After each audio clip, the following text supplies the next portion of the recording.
One of the things I love about the launch of a new console generation is how there always seems to be at least a couple of games that definitely get way more attention than they probably would otherwise, simply because they have a version exclusive to the new systems.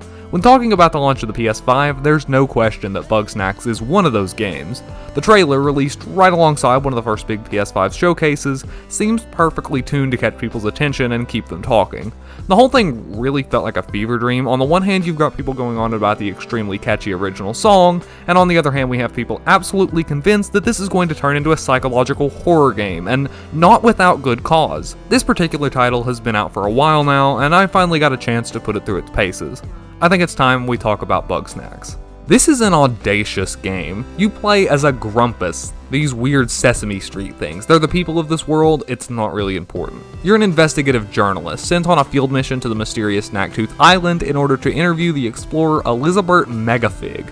There, she's discovered an entirely new species of creatures, Bugsnax, the true snacks that smile back. These adorable little critters are half insect, half food item, apparently making them safe to just pop directly into your mouth. Of course, as clearly laid out in the theme song, you are whatever you eat, so don't be surprised or concerned if one of your appendages just turns into a carrot. I'm telling you, this game is weird.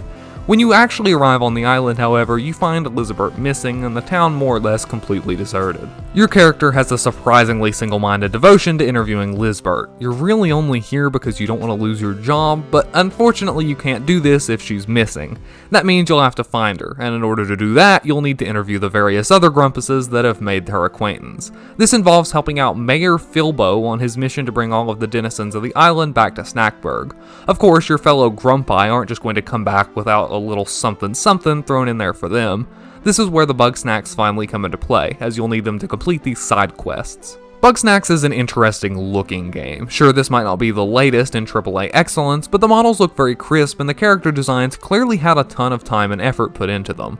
The actual characters are certainly stylized, but when it comes to the Bugsnax, pretty much all of the designs are top tier. The sound direction is also very solid, lending itself more towards ambient tunes while still offering a memorable selection. The bulk of the gameplay is made up by trying to catch Bugsnax, either in service of a character-related side quest or simply to fill out your journal. Catching each species of Bugsnax is like a puzzle. You're able to use your scanner to gather data about any particular one, its likes, its fears, and its movement path. You can use this information to set up traps and lure them in.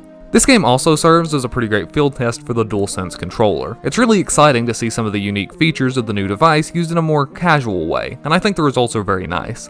The adaptive triggers are used frequently, offering anywhere from a hard click when deploying your trap to a strong vibration when using a laser pointer. The DualSense speaker also comes into play here, allowing you to hear the Bugsnax you've just captured, almost as if they're in the controller, which I really enjoyed.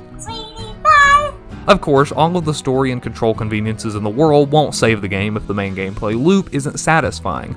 So is it?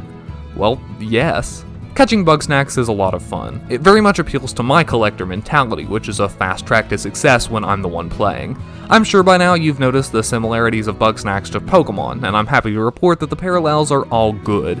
My favorite part of a Pokemon game is stepping onto a new route and heading into the grass to try and capture everything the area has to offer. Exactly the kind of activities encouraged in Bugsnax. Early on, you'll pretty much just need to trick the things into your net, but as you progress through the game, you'll encounter snacks that need to be tripped up before they're vulnerable to capture, or certain elemental species that need to be either heated up or cooled down before you could even touch them safely. And besides very limited info from your scanner, you pretty much have to figure these things out for yourself. You'll just be told to bring back a Scoopy Banoopy with no indication of what that is, where you can find it, or how you're supposed to catch it. A lot of people, including myself, really enjoy this retro-style freedom to discover, and besides a few instances where I feel like expectations are communicated a bit poorly, I consider this game to be very successful in this regard.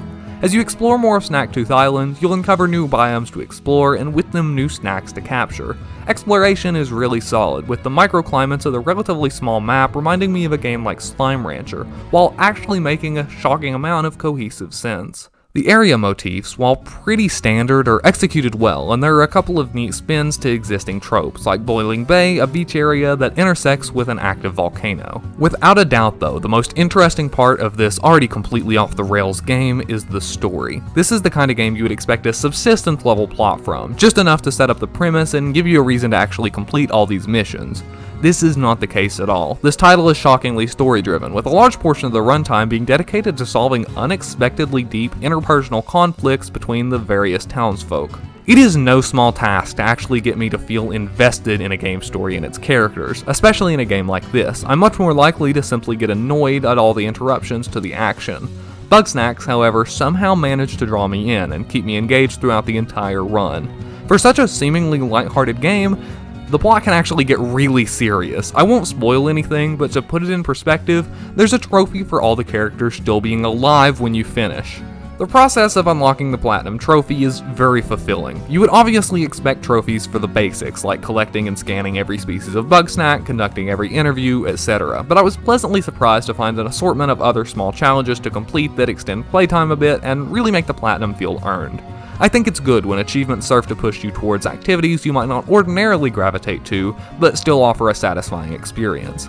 I had a surprising amount of fun fully transforming all the grumps and then reconfiguring their body parts to suit my every whim. It's okay, it's for an achievement. Seriously though, I have never played a game that further exemplifies those memes about your custom character appearing in serious cutscenes. I can't really think of anything negative to say about my time with Bugsnax. I went in with relatively low expectations, and was consistently surprised with charming visuals, a satisfying core gameplay loop, a diverse map to explore, genuinely interesting characters, and an investing plot. What more can you really ask for out of a game?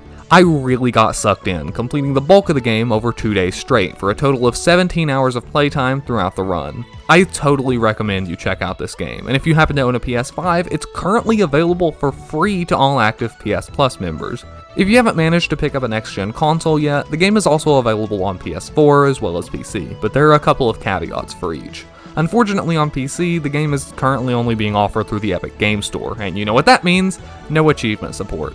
On the PS4 side, you gain access to trophies, but if you were hoping to pick up this version for free, you're sadly out of luck. Only the PS5 version is currently being offered through PS Plus, meaning you'll need to fork over $25 if you want to play.